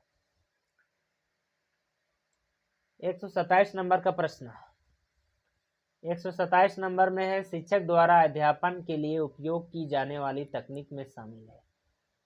व्याख्यान मतलब व्याख्यान दिया पारस्परिक क्रिया आधारित व्याख्यान, कोई काम सामूहिक कार्य, और स्वाध्याय मतलब अपने से स्वयं से सीखना होता है। तो शिक्षक स्वाध्याय थोड़ी कराता है, स्टूडेंट स्वाध्याय कराता है। तो 4 नंबर किसमें किस नहीं है, वही राइट आंसर होगा। ए नंबर में 4 नंबर नहीं है, तो राइट आंसर नंबर। 28 नंबर में है, एक अच्छे शिक्षक वह है जो क्या करता है। ए में उपयोगी सूचना देता है, इंफॉर्मेशन। बी में है संकल्पनाओं की दृष्टि सिद्धांतों को स्पष्ट करता है। 4 में विद्यार्थियों को मुद्रित नोट देता है, प्रिंटेड नोट देता है, या विद्यार्थियों को सीखने के लिए अभिप्रेरणा करता है। तो अच्छा शिक्षक आपका सीखने के लिए आपका अभिप्रेरणा करेगा ना, कि अच्छा से सीखो बोल के। नोट तो सब देने से थोड़ी होगा। D number right answer. 29 number का प्रश्न क्यों चलते हैं। उपलब्ध परीक्षण प्रायः निम्नलिखित में से किसके लिए प्रयुक्त किए जाते हैं। ए में है किसी विशिष्ट कार्य हेतु चयन करने के लिए। बी में है किसी पाठ्यक्रम हेतु प्रत्याशियों के चयन के लिए। सी में है सीखने वालों के प्रबल और दुर्बल पक्षों की पहचान के लिए। डी में है शिक्षण के पश्चात सीखने की मात्रा के मूल्यांकन के लिए। 129 का राइट आंसर है आपका शिक्षण के पश्चात सीखने की मात्रा के मूल्यांकन के लिए। 130 नंबर का राइट आंसर देखते हैं। निम्नलिखित में से कौन सा शिक्षण का पूर्व निर्धारित स्तर नहीं है। ए स्मरण, बी में बोध, सी में है परावर्तित, डी में है विवेदीकरण। 130 और इसका राइट आंसर है आपका विवेदीकरण। आपका शिक्षण का पूर्व निर्धारित स्तर नहीं है विवेदीकरण। 131 नंबर का प्रश्न, शिक्षण के दौरान विद्यार्थियों की अधिकतम सहभागिता किसके द्वारा संभव है। किसके द्वारा। व्याख्यान प्रस्तुति के द्वारा, अधिकतम सहभागिता अधिगम किताब के द्वारा, व्याख्यान पद्धति के द्वारा, निर्देशित पद्धति के द्वारा, आगमन पद्धति और पाठ्य पुस्तक पद्धति। तो इसका अधिकतम सहभागिता निर्देशित मतलब कोई निर्देश देगा, ऑर्डर देगा, तब तो हम लोग अपना सहभागिता कर सकते हैं अधिकतम। 132 नंबर का प्रश्न है, नैदानिक मूल्यांकन अभिनिश्चित करता है। ए में है अनुदेशों के प्रारंभ में विद्यार्थियों के कार्य निष्पादन में। बी में है अनुदेशों के दौरान अधिगम की प्रगति की विफलता में। सी में है अनुदेशों के अंत में उपलब्ध की स्थिति। डी में है अनुदेशों के दौरान अधिगम की सतत समस्याओं के कारण और निदान। 32 का राइट आंसर है आपका डी नंबर, अनुदेशों के दौरान अधिगम की सतत समस्याओं के कारण और निदान। 133 नंबर का प्रश्न है, अध्यापक द्वारा अनुदेशात्मक सहायक सामग्री का उपयोग किया जाता है। ए में कक्षा की गरिमा प्रदान करने के लिए, बी में विद्यार्थियों को आकर्षण करने के लिए, सी में है संकल्पनाओं की स्पष्टता के लिए, डी में है अनुशासन को सुनिश्चितता के लिए। 133 नंबर का प्रश्न था और इसका आंसर है आपका संकल्पनाओं की स्पष्टता के लिए आपका अध्यापक द्वारा अनुदेशात्मक सहायक सामग्री का उपयोग किया जाता है संकल्पनाओं की स्पष्टताओं के लिए। 134 नंबर का प्रश्न है, शिक्षक की अभिवृत्ति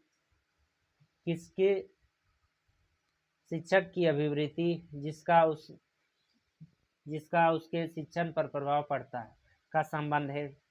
ए में है भावनात्मक क्षेत्र से, बी में है ज्ञानात्मक क्षेत्र से, सी में है सहजातीय क्षेत्र से, डी में है मन संचालक क्षेत्र से। 134 नंबर और इसका राइट आंसर है आपका 134 का ए नंबर, भावनात्मक क्षेत्र से। 135 नंबर का प्रश्न है, संज्ञानात्मक मूल्यांकन का उद्देश्य क्या है। विद्यार्थियों के अधिगम उपलब्धियों का श्रेणीकरण, बी में है विद्यार्थियों के अधिगम निष्पादन में त्वरित लाना, सी में है विद्यार्थियों के निष्पादन ग्राफ का सत्यापन करना, डी में है विद्यार्थियों के प्रभावित का प्रतिपुष्टि प्रदान करना। 135 और 135 का राइट आंसर है आपका विद्यार्थियों के अधिगम निष्पादन में त्वरित लाना। 136 नंबर का प्रश्न की ओर देखते हैं, शैक्षणिक संस्थानों में आने वाले विद्यार्थियों को जितना बाधाएं आएगी उतना अधिक अपेक्षाएं परिवार से होगी, समाज से होगी, शिक्षक से होगी, राज्य से होगी। तो आपका यहाँ शिक्षक से न होगी, आपका शैक्षणिक संस्थान यानी कॉलेज इंस्टीट्यूट में आपका जो विद्यार्थियों की बाधाएं आएगी तो उतना अपेक्षा मतलब उसका बेइज्जती बोल सकते हैं, किससे होगी, आपका शिक्षक से होगी। Right answer C number. 137 number का प्रश्न। 137 नंबर में है आपका, निम्नलिखित में से किसे अभिप्रेरित शिक्षण का संकेत माना जाता है? ए में विद्यार्थी अध्यापकों से प्रश्न पूछता है। बी में है शिक्षार्थी विद्यार्थियों का उपस्थित अधिगम हो। सी में कक्षा में पूर्ण शांति हो। डी में शिक्षार्थी अपने कॉपियों में नोट्स लिखे रहे हो। 137 में आपका निम्नलिखित में अभिप्रेरित शिक्षण का संकेत माना जाता है। जो अभिप्रेरित विद्यार्थी अध्यापक से प्रश्न पूछते हैं। जो प्रश्न पूछेंगे तब तो पता चलेगा कि विद्यार्थी जान रहे हैं, तब तो प्रश्न पूछेंगे। यदि आप नहीं जान रहे हैं, नहीं समझ रहे हैं, तो वह कोई भी प्रश्न नहीं पूछेंगे, उनको पता ही नहीं रहेगा। निम्नलिखित में से शिक्षण का सर्वोत्तम ढंग कौन सा है? ए व्याख्यान, विचार विमर्श, निरूपण या वर्णन। जो आपका शिक्षण का सर्वोत्तम ढंग कौन सा है? आपका निरूपण है। कोई भी किसी भी चीज का हल कर देंगे, उसका निवारण करेंगे, निरूपण करेंगे। 139 प्रश्न की ओर चलते हैं। व्याख्यान देते समय यदि शिक्षक में कोई विघ्न बाधा हो तो शिक्षक को निम्नलिखित में से क्या करना चाहिए? ए में कुछ देर के लिए चुप हो जाए और फिर शुरू कर दें। जो आपका कोई बाधा होगा तो क्या करेंगे? कुछ देर के लिए चुप हो जाएंगे। बी में जो बाधा डाल रहे हैं उसे दंडित करें, मतलब बाधा डाल रहे हैं जो बच्चा। सी में है जो बाधा डाल रहे हैं उसे सीखने के लिए प्रेरित करें। डी में है कक्षा में जो कुछ हो रहा है उसके बारे में कोई परवाह न करे। तो इसका राइट आंसर है आपका जो डिस्टर्ब कर रहा है उसको सीखने के लिए आपको प्रेरित करना पड़ेगा। 140 नंबर का प्रश्न है आपका। 140 में है प्रभावी शिक्षण निम्नलिखित में से क्या है? ए शिक्षक का संतोष। बी में है शिक्षक की ईमानदारी और प्रतिबद्धता। सी में है शिक्षक का विद्यार्थियों को पढ़ाना और समझना। डी में है व्यावसायिक श्रेष्ठता के प्रति शिक्षक की रुचि। 140 राइट आंसर है आपका सी नंबर, शिक्षक का विद्यार्थियों को पढ़ाना और समझाना। 141 अधिगम का सबसे उपयुक्त अर्थ है? ए कौशल अर्जन। बी में है व्यवहारिक संशोधन। सी में है व्यक्तिगत समायोजन। डी में है ज्ञान को दिमाग में बैठाना। जो अधिगम का सबसे उपयुक्त अर्थ है, तो सबसे उपयुक्त अर्थ है आपका व्यवहार संशोधन। जो व्यवहार में है उसका संशोधन। राइट आंसर बी नंबर है। 142 नंबर का प्रश्न क्यों चलते हैं? निम्नलिखित शिक्षण प्रक्रिया में सही कर्म को व्यवस्थित कीजिए। ए वर्तमान ज्ञान को पूर्व ज्ञान से जोड़ना। मूल्यांकन पूर्ण शिक्षण। शिक्षण लक्ष्य की सूत्रबद्ध करना। 5 में शिक्षण सहायक सामग्री की प्रस्तुतिकरण। तो 42 नंबर इसमें आपका सही कर्म में सुनिश्चित करना होगा या बैठाना होगा। तो सबसे पहले है आपका 1 नंबर में है आपका 4 नंबर शिक्षण लक्ष्य को सूत्रबद्ध करना। उसके बाद है आपका वर्तमान ज्ञान को पूर्व ज्ञान से जोड़ना।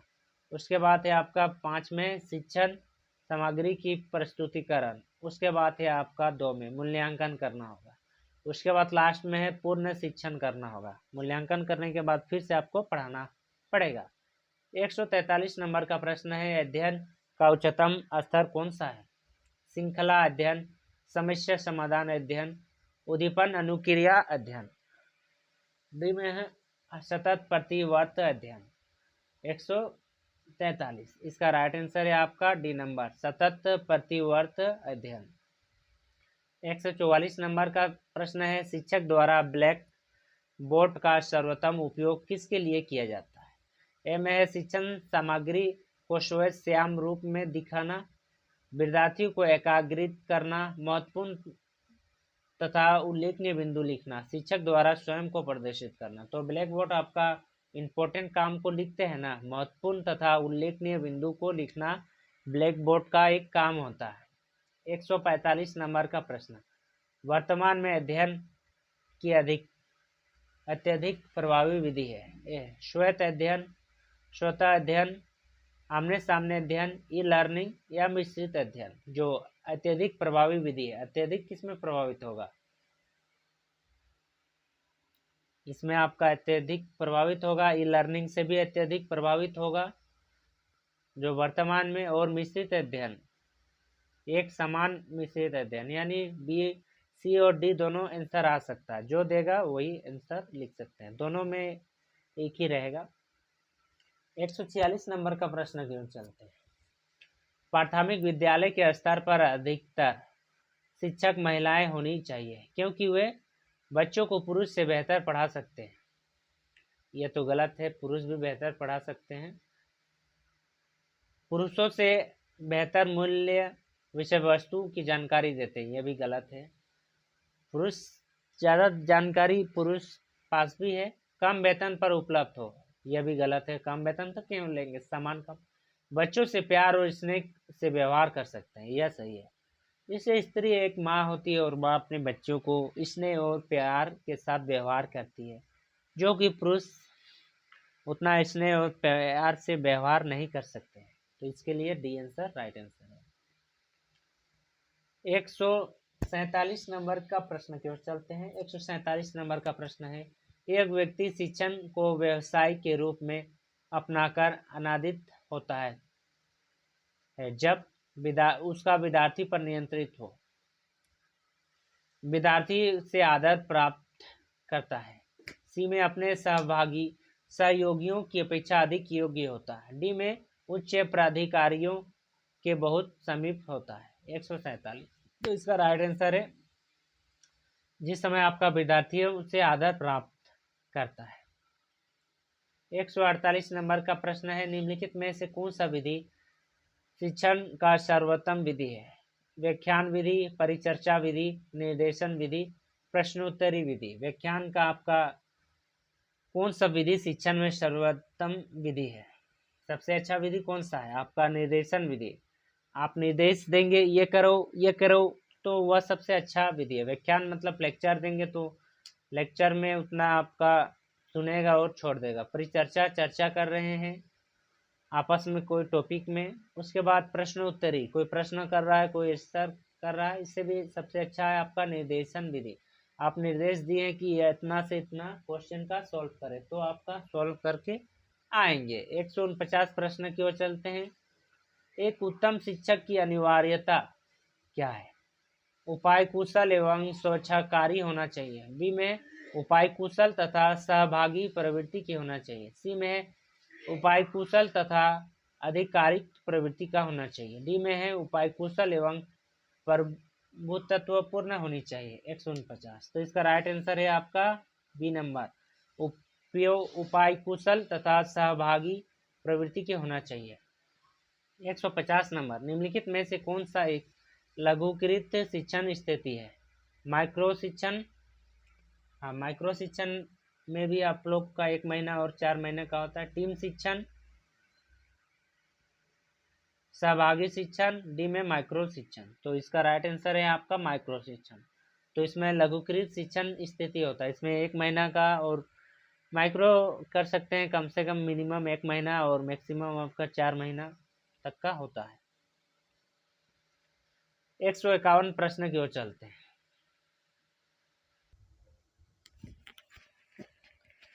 151 नंबर का प्रश्न है आपका, निम्नलिखित में से किस प्रकार का मूल्यांकन में अनुदेश के समय आपका शिक्षक तथा विद्यार्थी दोनों की प्रतिपुष्टि प्रदान करने के लिए अधिगम प्रक्रिया का आकलन किया जाता है? प्रतिपुष्टि मतलब फीडबैक होता है। ए में है स्थानन मूल्यांकन, बी में है निर्माणात्मक मूल्यांकन, सी में है निदानात्मक मूल्यांकन, डी में है अंतिम मूल्यांकन। तो आपका इसमें आपका है कि किस प्रकार के मूल्यांकन में अनुदेश के समय शिक्षक तथा विद्यार्थियों दोनों की प्रतिपुष्टि प्रदान करने के लिए अधिगम प्रक्रिया का आकलन किया जाता है, दोनों की प्रति। तो इसका आंसर है आपका निर्माणात्मक मूल्यांकन, B number right answer. 152 number का प्रश्न है, प्रभावी और अस्थायी शिक्षा ग्रहण के लिए शिक्षा ग्रहणकर्ता के पास होनी चाहिए। ए में केवल शिक्षा प्राप्त करने की योग्यता, ग्रहण करने के लिए क्या क्या होनी चाहिए? शिक्षा प्राप्त करने की योग्यता। बी में है केवल उत्प्रेरक की अपेक्षित स्तर, सी में है केवल शिक्षा ग्रहण का अवसर, डी में है योग्यता और प्रेरणा की वांछित स्तर। तो क्या क्या होनी चाहिए? तो इसका राइट आंसर है आपका डी नंबर, योग्यता। योग्यता आपका क्वालिफिकेशन और प्रेरणा की वांछित स्तर भी। 53 नंबर का प्रश्न है, क्या संप्रेषण होनी चाहिए? ए में है शिक्षक केंद्रित, बी में है छात्र केंद्रित, सी में है सामान्य केंद्रित, डी में है पाठ्य पुस्तक केंद्रित। तो इसका राइट आंसर है आपका छात्र केंद्रित, बी नंबर। 154 नंबर का प्रश्न है, कक्षा में परस्पर संवाद में क्या उभर कर आना चाहिए? ए में तर्क वितर्क, बी में सूचना, सी में विचार, डी में है विवाद। 154 नंबर, तो इसका राइट आंसर है आपका विचार, जो कि आपका कक्षा में जो परस्पर संवाद में क्या उभर कर आना चाहिए, तो इसका आंसर है आपका विचार उभर कर आना चाहिए। 155 नंबर का प्रश्न है, दंड न देकर बच्चों को बिगाड़ना से अभिप्राय है? ए में कक्षा में दंड देने पर रोक लगा देना चाहिए, बी में है शारीरिक दंड स्वीकार नहीं है, सी में है वांछित व्यवहार पर दंड दिया जाना चाहिए, बच्चों को छड़ी से पीटा जाना चाहिए। तो इसमें आपका दंड न देकर बच्चों को बिगाड़ना से अभिप्राय क्या है? कि आपका सी नंबर, वांछित व्यवहार पर दंड दिया जाना चाहिए, जो गलत काम करेगा तो दंड पाएगा ना। 156 नंबर का प्रश्न है, अध्यापन की सर्वोत्तम प्रणाली है? ए में जानकारी प्रदान करना, बी में है विद्यार्थियों से पुस्तकों पढ़ाने के लिए कहना, सी में है अच्छी संदर्भ सामग्री का सुझाव देना, डी में है चर्चा प्रारंभ करने की पहल करना और उसमें भाग लेना। तो आपका अध्यापन में सर्वोत्तम प्रणाली है, तो सर्वोत्तम प्रणाली है आपका चर्चा प्रारंभ करने की पहल करना और उसमें भाग लेना, किसी भी टॉपिक में आपका डिस्कस होना और उसमें भाग लेना। 157 नंबर का प्रश्न है, यदि आपको सामान्य विद्यार्थियों के साथ साथ दृष्टिहीन विद्यार्थियों को पढ़ाने का अवसर मिले तो आप कक्षा में किस प्रकार उसके साथ व्यवहार करना चाहेंगे? समावेशी शिक्षा, यानी सबको एक साथ पढ़ना, सबका साथ सबका विकास। ए में है अतिरिक्त ध्यान देना, अतिरिक्त ध्यान नहीं देना क्योंकि अधिकांश को हानि उठानी पड़ सकती है। बी में है आपका कक्षा में सहानुभूति से उसकी देख रेख करना। डी में है आपका क्या सोचेगा कि अंधापन उसका भाग्य है और इसीलिए आप कुछ नहीं कर सकते हैं। डी में है आगे की पंक्ति में सीट में व्यवस्थित करना और उसके लिए सुविधाजनक गति से पढ़ने की कोशिश करना। तो ये राइट आंसर है कि आपको उसके लिए आपको सुविधाजनक गति से पढ़ने की कोशिश करना होगा, जिसे वह सुन सके आगे बैठा के। 158 प्रश्न, निम्नलिखित में से क्या उत्तम उपलब्धि परीक्षण की विशेषता नहीं है? ए में है विश्वसनीयता, बी में है वस्तुनिष्ठता, सी में है अस्पष्टता, डी में है वैधता। तो क्या आपका उत्तम उपलब्ध परीक्षण की विशेषता नहीं है? तो इसका राइट आंसर है आपका डी नंबर, अस्पष्टता। 159 प्रश्न, निम्नलिखित में से क्या परिक्षेपित साधन में नहीं आता है? ए में है ओवरहेड प्रोजेक्टर, बी में है ब्लैक बोर्ड, सी में है छायाक्षेपित एफिडास्कोप, डी में है स्लाइड प्रोजेक्टर। 159 नंबर, और 159 नंबर का राइट आंसर है आपका ब्लैक बोर्ड। 160 नंबर, एक अध्यापक के लिए ब्लैक बोर्ड पर लिखने के लिए निम्नलिखित में से कौन सी पद्धति सही है? ए में तेजी से तथा जहां तक संभव हो स्पष्ट लिखना, बी में है सर्वप्रथम विषय वस्तु को लिख देना तथा फिर विद्यार्थियों को उसे पढ़ने के लिए कहना, सी में है सर्वप्रथम विद्यार्थियों से प्रश्न पूछना और फिर उत्तर को बिल्कुल वैसे ही लिखना, डी में है मुख्य बातों को जहां तक संभव हो स्पष्ट से लिखना। 160 नंबर, तो इसका राइट आंसर है आपका मुख्य जो बात है, मेन पॉइंट है, उसको जहां तक संभव हो पॉसिबल हो को क्लियरली लिखना होगा। एक अध्यापक के लिए ब्लैक बोर्ड पर लिखने के लिए निम्नलिखित में से कौन सा पद्धति सही है? तो आपको अच्छा लिखना होगा और स्पष्ट लिखना होगा। 161 प्रश्न है, एक अध्यापक सफल हो सकता है, एक मास्टर कब सफल हो सकता है? यदि वह विद्यार्थियों को बेहतर नागरिक बनाने में मदद करता है तो सफल होगा। बी में है विद्यार्थियों को विषय को ज्ञान देना देता है, इसमें सफल होगा। सी में है आपका विद्यार्थियों के परीक्षा में उत्तीर्ण होने के लिए तैयार करता है। डी में है विषय वस्तु की सुविधा सुव्यवस्थित ढंग से पेश करता है। तो इसका राइट आंसर है आपका डी नंबर। एक टीचर आपके लिए फैसिलिटेटर है, यानी कि सुविधादाता है। तो सुविधादाता आपको सुविधा देगा ना। विषय वस्तु की सुव्यवस्थित ढंग से पेश करता है एक सफल अध्यापक। 162 नंबर का प्रश्न, अध्यापन के प्रति गयात्मक उपागम का तात्पर्य है। ए में है आपका अध्यापन सशक्त तथा प्रभावशाली होनी चाहिए। बी में है अध्यापकों को ऊर्जावान तथा गतिशील होना चाहिए। सी में है अध्यापन के प्रकरण अनैतिक नहीं गतिशील होनी चाहिए। डी में है विद्यार्थियों से गतिविधियों के माध्यम से सीखने की अपेक्षा करनी चाहिए। तो आपका अध्यापन की गति गयात्मक उपागम का तात्पर्य है, आपको इसका क्या तात्पर्य है? तात्पर्य है कि विद्यार्थियों से गतिविधियों के माध्यम से सीखने की अपेक्षा करनी चाहिए। 163 नंबर का प्रश्न है, कक्षा में प्रभावी अनुशासन के लिए अध्यापक को चाहिए कि विद्यार्थियों को जो चाहे करने दें। बी में विद्यार्थियों के साथ कठोर व्यवहार करें। सी में विद्यार्थियों को कुछ समस्या हल करने को दे। डी में उससे नरमी के साथ सदृशता बरते। तो एक आपका शिक्षा कक्षा में प्रभावी अनुशासन के लिए अध्यापकों को क्या करनी चाहिए? आपको करनी चाहिए कि विद्यार्थियों को कुछ समस्याओं हल करने को दे, यानी कोई प्रश्न दे दे जिसमें विद्यार्थी उसमें उलझे रहेंगे तो वह आपका हल्ला नहीं करेंगे। 64 नंबर का प्रश्न है, प्रभावी शिक्षण सहायक सामग्री वह है जो ए में जो प्रभावी शिक्षण सामग्री वह है जो ए में रंग बिरंगे तथा दिखने में अच्छे हो। रंग बिरंगे दिखने में अच्छे हो उससे तो बच्चों का खिलौना होता है। सभी ज्ञान इंद्रियों को सक्रिय करता हो, यह सही है। सभी ज्ञान इंद्रिय, हमारे 5 ज्ञान इंद्रियां हैं। सी में है सभी विद्यार्थियों को दिखाई देती हो।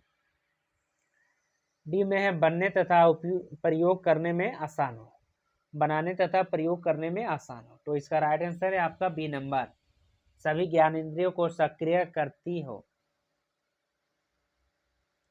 165 नंबर का प्रश्न है, विद्यार्थियों में वे अध्यापक लोकप्रिय होते हैं जो ए उनके साथ निकटता बना लेते हैं। बी उनकी समस्याओं के समाधान में सहायक होते हैं। सी अच्छे अंक प्रदान करते हैं। डी अन्य अतिरिक्त सुख पर ट्यूशन पढ़ाते हैं। तो आपका अध्यापक लोकप्रिय होते हैं, क्या उसका गुण होना चाहिए? लोकप्रिय के लिए उनकी जो बच्चों का समस्या है उसको समाधान में सहायक होते हैं, वही लोकप्रिय होंगे। समस्या का समाधान करेंगे तब न लोकप्रिय होंगे, यानी B number right answer. 166 number का प्रश्न है, एक प्रभावी कक्ष के वातावरण का मूल तत्व है। ए शिक्षण सामग्री में विविधता, शिक्षक विद्यार्थियों का सजीव अंतःक्रिया। सी संपूर्ण शांति। डी सशक्त कठोर अनुशासन। तो आपका एक प्रभावी कक्ष में वातावरण का मूल तत्व क्या है? तो वातावरण का मूल तत्व है आपका शिक्षक विद्यार्थियों के सजीव अंतःक्रिया। 167, यदि कक्षा के पहले दिन विद्यार्थी किसी अध्यापक को स्वयं का परिचय देने के लिए कहे तो अध्यापक को चाहिए कि वह उन्हें कक्षा के बाद मिलने को कहे। बी संक्षेप में अपने बारे में बताएं, इस मार्क की अपेक्षा करे तथा पढ़ना शुरू करे। इस प्रकार के अनिष्ट मार्क के लिए उन्हें डांटे। तो इसका राइट आंसर आपको प्रश्न है कि यदि कक्षा के पहले दिन विद्यार्थी किसी अध्यापकों को स्वयं के परिचय देने के लिए, यदि बच्चों अध्यापक को स्वयं के बारे में बताने को कहे तो क्या डांटेंगे? नहीं, आपको संक्षेप में अपने बारे में बताएंगे कि मेरा नाम यह है, मैं या इतना दूर पढ़ा हूँ आपको या पढ़ाऊंगा। अपना परिचय देना पड़ेगा बच्चों को। 168 नैतिक मूल्य को प्रभावी रूप से विकास किया जा सकता है यदि अध्यापक ए में बार बार मूल्य की बात करे, बी में स्वयं उन पर आचरण करे, सी में महान व्यक्तित्व की कहानी सुनाए, डी में देवी देवताओं की बात करे। तो आपका नैतिक मूल्य का प्रभावी रूप से विकास किया जा सकता है यदि अध्यापक आपका स्वयं उन पर आचरण करे। स्वयं आपका नैतिक मूल्य पर आचरण करना होगा उसको। 169 नंबर का प्रश्न, विद्यार्थी का सही मूल्यांकन निम्नलिखित पद्धतियों में से किससे किया जा सकता है? सही मूल्यांकन कौन पद्धति में किया जा सकता है? ए में है पाठ्यक्रम के अंत में मूल्यांकन, वर्ष में 2 बार मूल्यांकन, सतत मूल्यांकन, निर्माणात्मक मूल्यांकन।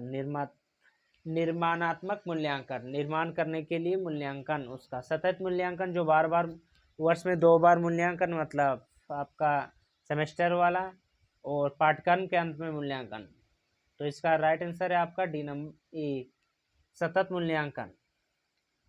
आपका बार बार मूल्यांकन करना होगा बच्चों को, जिसमें आपका सही मूल्यांकन निम्नलिखित पद्धति में से किससे किया जाता है? सतत मूल्यांकन करना होगा, बार बार आपको मूल्यांकन करना होगा, तब उसका सही पता चलता है। 170 नंबर का प्रश्न है, मान ले कि एक विद्यार्थी अपने समस्याओं को अपने अध्यापक के साथ बांटना चाहता है और उसके लिए वह अध्यापक के घर जाता है। तो अध्यापक को विद्यार्थियों के माता पिता से संपर्क करके उसकी समस्याओं का समाधान करना चाहिए। तो माता पिता से कौन हर बच्चा हर शिक्षक आपका संपर्क नहीं करता है। बी में है उसे बताएं कि वह उसके घर कभी न आए। सी में है उसे बताए कि प्रधानाध्यापक से मिले और समस्याओं का हल करें। डी में उसे युक्ति संगत सहायता दे और उसके मनोबल को प्रोत्साहन करें। तो आपको पूछेगा किसी सहायता के लिए आपको, तो अध्यापक के साथ बांटना चाहता है तो उसके लिए आपको अध्यापक के घर जाता है तो अध्यापकों को क्या करना चाहिए? उसे युक्ति संगत सहायता देनी चाहिए और उसके मनोबल को प्रोत्साहित कर रहे। कोई भी विद्यार्थी आपका घर जाता है किसी भी डाउट के लिए, तो आपको उसे युक्ति संगत सहायता देना होगा और उसका जो मनोबल है उसको प्रोत्साहित करना होगा, बढ़ाना पड़ेगा। 171 नंबर के प्रश्न क्यों चलते हैं। जब कुछ विद्यार्थी शरारत करके कक्षा के अनुशासन को जानबूझकर भंग करने की चेष्टा कर रहे हैं तो एक अध्यापक के रूप में आपकी भूमिका क्या होगी? उन विद्यार्थियों को विद्यालय से निकालना, बी में है उन विद्यार्थियों को पृथक करना, सी में है अपनी सत्ता के साथ उस समूह का सुधार करना, डी में है उन्हें आत्म परीक्षण के अवसर देना और उसके व्यवहार में सुधार लाना। तो इसका राइट आंसर है आपको उन्हें आत्म परीक्षण के अवसर देना और उसके व्यवहार में सुधार लाना। कोई विद्यार्थी शरारत करता है तो उसका आत्म परीक्षण देना होगा और उसका जो शरारती को सुधार करना पड़ेगा। 172 नंबर का प्रश्न है, निम्नलिखित में से कौन सा परिक्षेपित साधन है? ब्लैक बोर्ड, त्रिविम प्रदर्शन, या त्रिविम प्रदर्शन को आपको डायोरामा कहते हैं, सी में है छाया क्षेपित, डी में है ग्लोब। 172 नंबर, तो इसका राइट आंसर है आपका छाया छापित आपका परीक्षण साधन है।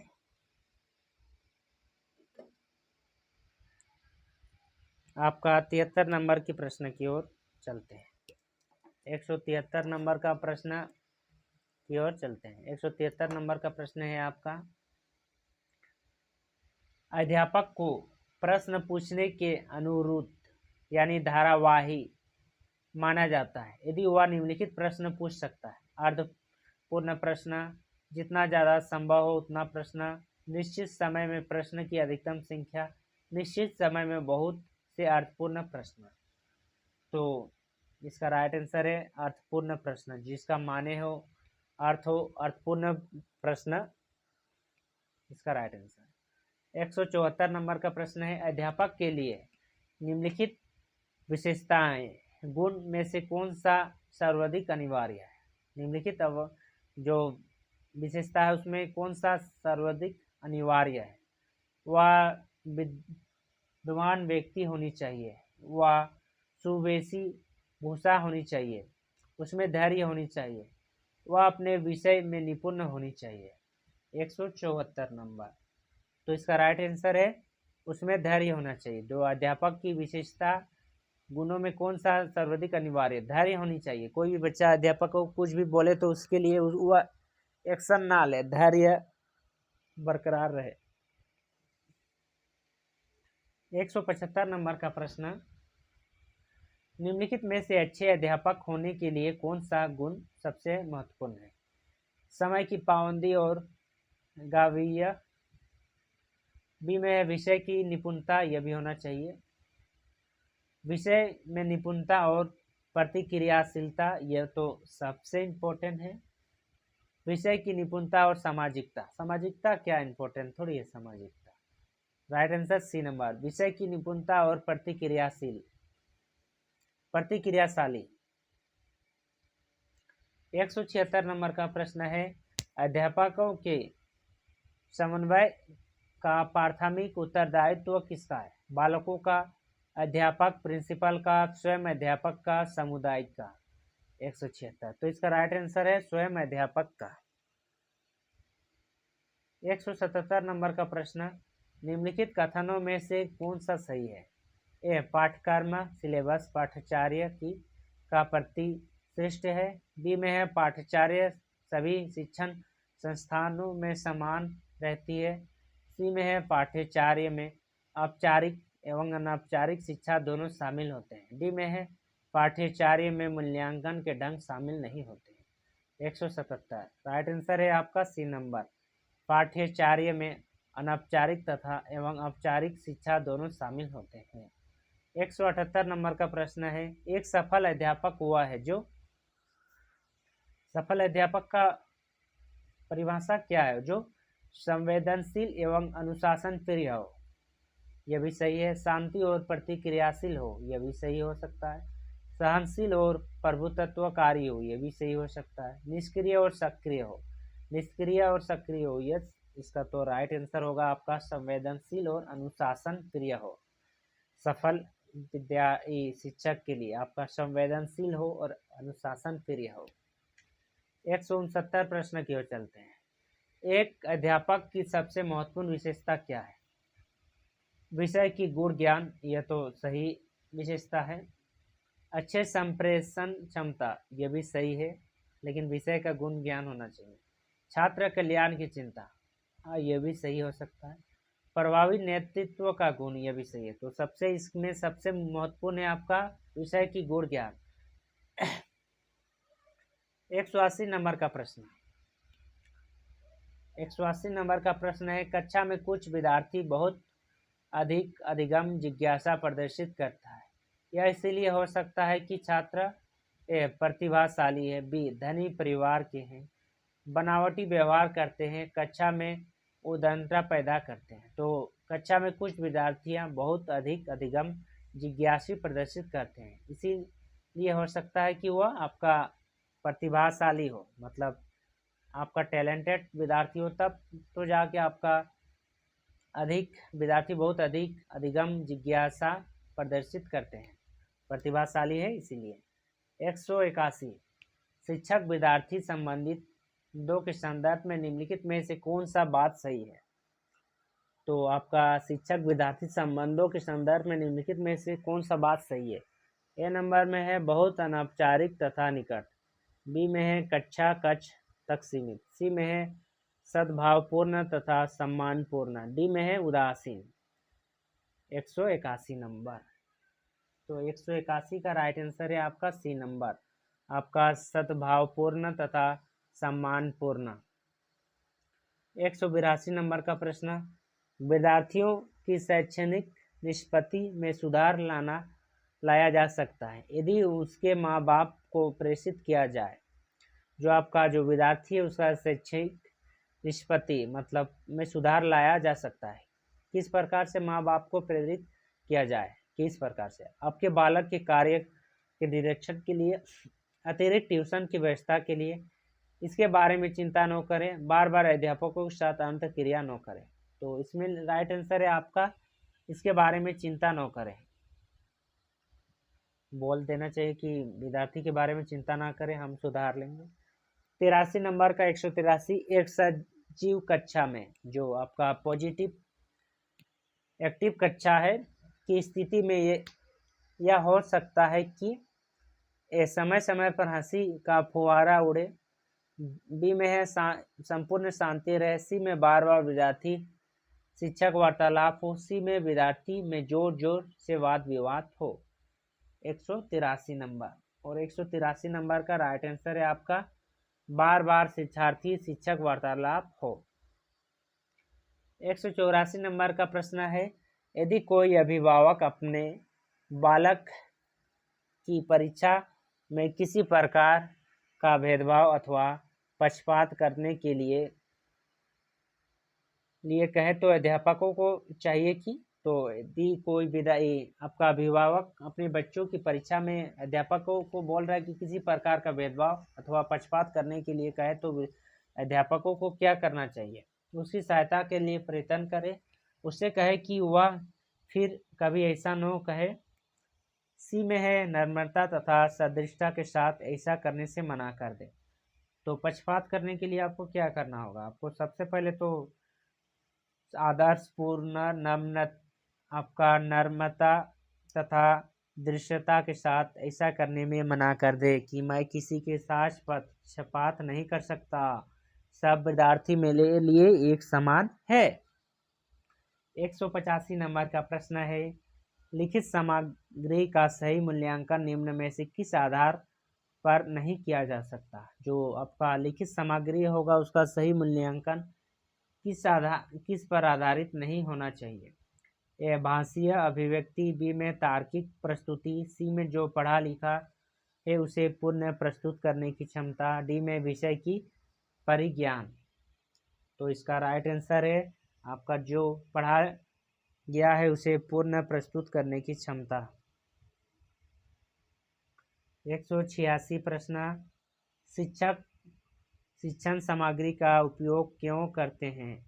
ए में है शिक्षक को मनोरंजन बनाना, जो विद्यार्थियों को समझ की सीमा में पढ़ाना, विद्यार्थियों में ध्यान आकर्षण के लिए, विद्यार्थियों में सतर्क करने के लिए। तो इसका शिक्षक शिक्षण सामग्री का प्रयोग क्यों करते हैं, आपका जो विद्यार्थियों को समझ की सीमा को बढ़ाने के लिए सामग्री का प्रयोग करते हैं।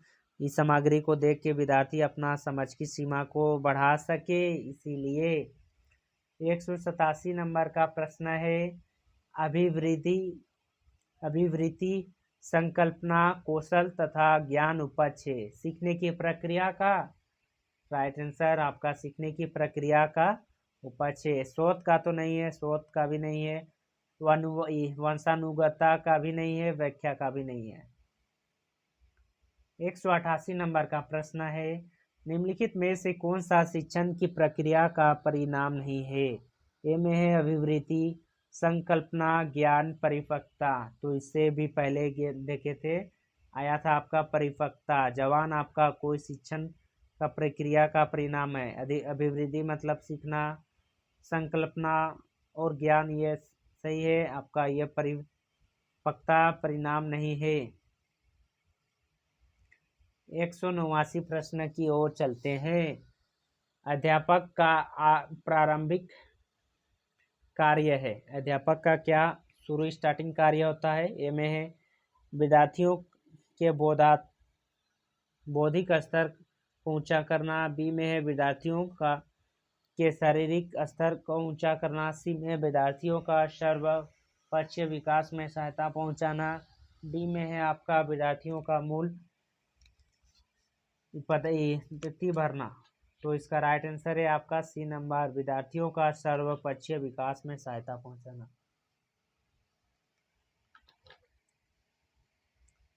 190 माइक्रो यह सूक्ष्म अध्यापन अधिक प्रभावी है।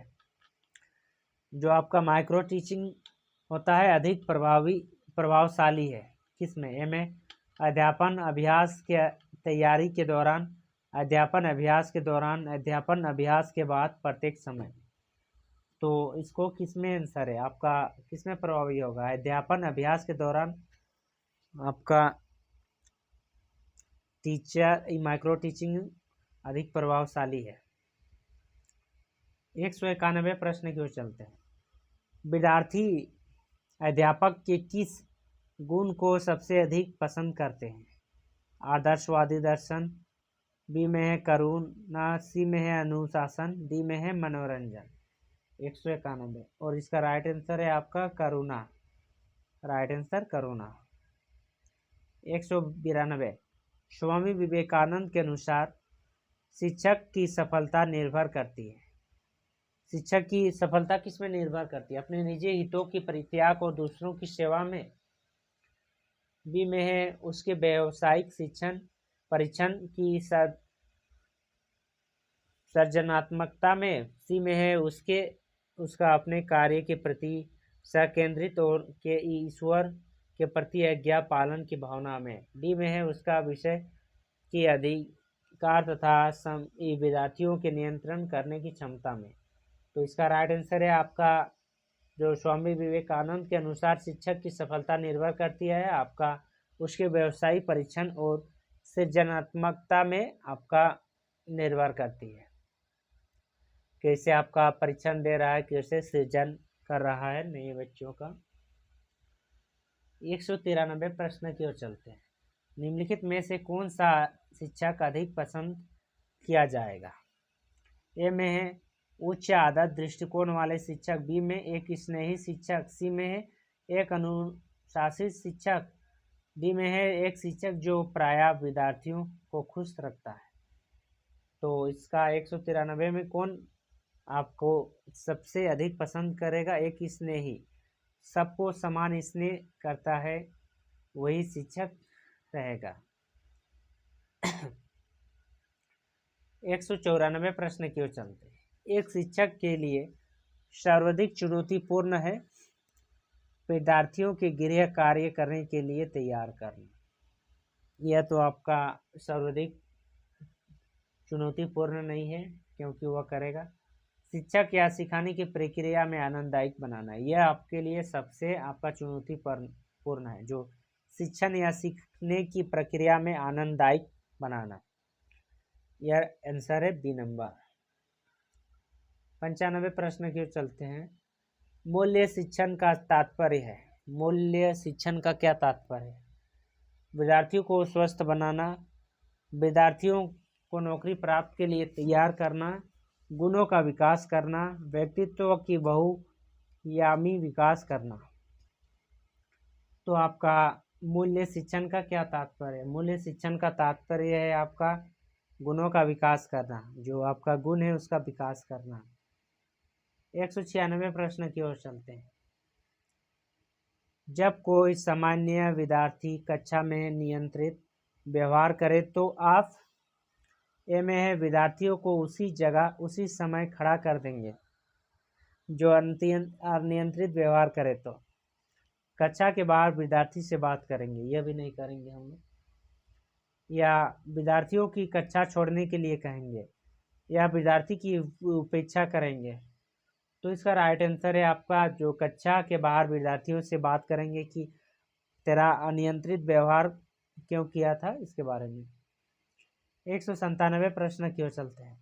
निम्नलिखित में से किस शिक्षण का संबंध विद्यार्थियों के चरित्र निर्माण से होता है? ज्ञानात्मक शिक्षण, भावनात्मक शिक्षण, मनोगतात्मक शिक्षण, उपयुक्त में से कोई नहीं। तो इसका राइट आंसर है आपका भावनात्मक शिक्षण से आपका चरित्र निर्माण होता है। 198 प्रश्न। अध्यापकों को मित्र, दार्शनिक या मार्गदर्शक की अभिव्यक्ति से गौरवित किया गया है। इसका कारण है उसे समाज में महत्वपूर्ण भूमिका अदा करना। बी में है वह विद्यार्थियों की मानवता की महान मूल्य का हस्तांतरित करता है। सी में है वह समाज सुधारक होता है। डी में है वह महान देशभक्त होता है। तो अध्यापक को मित्र, दार्शनिक या मार्गदर्शक की अभिव्यक्ति से गौरवान्वित किया जा सकता है। इसका कारण क्या है? इसका कारण है कि वह विद्यार्थी महानता के महान मूल्य को हस्तांतरित करता है। 199 प्रश्न की ओर चलते हैं। अध्यापक की सफलता का सबसे बड़ा कारक क्या है? अंतर्वैयक्तिक संबंध, विषय के ऊपर पर्याप्त नियंत्रण न होना। जो असफलता का कारण बोल रहे हैं, तो असफलता कब होगा? जो अपना विषय के ऊपर पर्याप्त नियंत्रण न हो तो असफल हो जाएगा। 200 का प्रश्न है, अध्यापक अपने विषय वस्तु के साथ निम्नलिखित में से किससे के द्वारा सामंजस्य स्थापित कर सकता है? विषय वस्तु की प्राधिकृत विद्वान अपने ज्ञान एवं कौशल से विद्यार्थियों को प्रभावित करना। सी में है मार्गदर्शन की भूमिका अदा करना। डी में है विद्यार्थियों को मित्र बनाना। तो अध्यापक अपने विद्यार्थियों के साथ निम्नलिखित में से किसके द्वारा सामंजस्य स्थापित कर सकता है? सामंजस्य स्थापित करने के लिए अपने ज्ञान एवं कौशल से विद्यार्थियों को प्रभावित कर देना होगा। इतना पढ़ाना होगा कि अपना ज्ञान और कौशल से विद्यार्थी प्रभावित हो सके। 102 नंबर की ओर चलते हैं आप।